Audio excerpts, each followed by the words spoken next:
പത്മനാഭ ഒരു super call കിട്ടിട്ടുണ്ടാ. ഇന്ന് എൻ്റെ കൂടെ ഒരു ബിഗ് ബോസ് കണ്ടസ്റ്റന്റ് ആണ്. ഓൾറെഡി നിങ്ങൾക്കൊക്കെ അറിയാവുന്ന, ഓൾറെഡി നിങ്ങൾ എപ്പിസോഡ്സിലൊക്കെ കണ്ട് ഫെമിലിയർ ആയ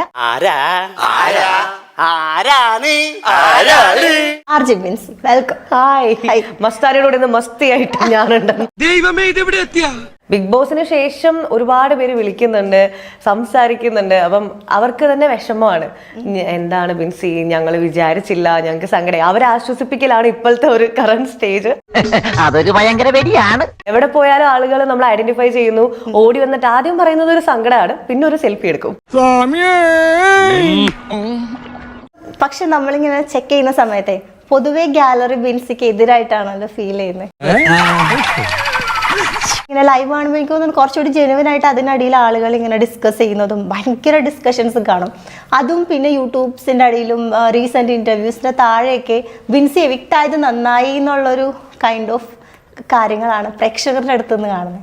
അങ്ങനെ വരാൻ വഴിയില്ലല്ലോ. പക്ഷെ അങ്ങനെ വന്നല്ലോ. പറയുന്നവരങ്ങനെ പറയട്ടെ, സത്യം എന്താണെന്ന് എനിക്കറിയാം. ബാക്കിയുള്ള ഒരു മെജോറിറ്റി, എനിക്ക് തോന്നുന്നു 80% ആളുകൾക്കും അറിയാം. ബാക്കി 20% പറഞ്ഞോട്ടെ, അവർക്കൊരു സുഖം കിട്ടുന്നുണ്ടെങ്കിൽ കിട്ടട്ടെ. വേണ്ടാട്ടോ, നീ ചായ അടിച്ചാ മതി, നീ എന്നെ അടിക്കാൻ നിൽക്കണ്ട. ഓക്കെ, 20% ആളുകൾ, അത് ശരിയാണ്. ഇപ്പൊ ഏതൊരു കാര്യത്തിനും നെഗറ്റീവും പോസിറ്റീവും ഉണ്ടാവും.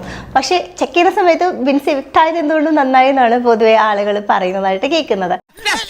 ഇങ്ങനെയാണെങ്കിൽ ഞാൻ കളിക്കല്ല, ഞാൻ നേരെ ചിറാപുഞ്ചിയിൽ പോയി മണം വിൽക്കാൻ പോണു. ആർജി ബിൻസി എന്ന് പറയുന്ന ഒരു കണ്ടസ്റ്റന്റിനെ കുറിച്ച് നമ്മളിപ്പോ ഭാവിയിൽ ഇപ്പോഴാണെങ്കിലും ഡിസ്കസ് ചെയ്യുമ്പോൾ ഏറ്റവും ആദ്യം വരുന്ന ഒരു ടോപ്പിക് അപ്പാനി ശരത്തിന്റെ പേരിന്റെ കൂടെ ആഡ് ചെയ്തിട്ടുള്ള ഒരു കാര്യമാണ്.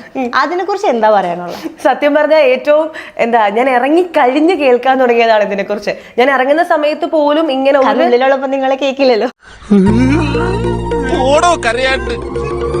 മിഡ് വീക്ക് എവിക്ഷൻ വന്നില്ലായിരുന്നെങ്കിൽ ബിൻസി എവിക്റ്റ് ആവേണ്ട ഒരാളല്ലായിരുന്നു. കാരണം അതില് കുറച്ച് വാഴകളൊക്കെ സേവ് ആയിട്ടുണ്ട്. അല്ല, ഹോണസ്റ്റ്ലി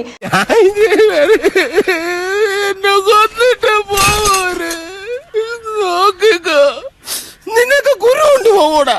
എന്നാ ഞങ്ങൾ അങ്ങ് ഇറങ്ങട്ടെ. ആയിക്കോട്ടെ, സന്തോഷായി.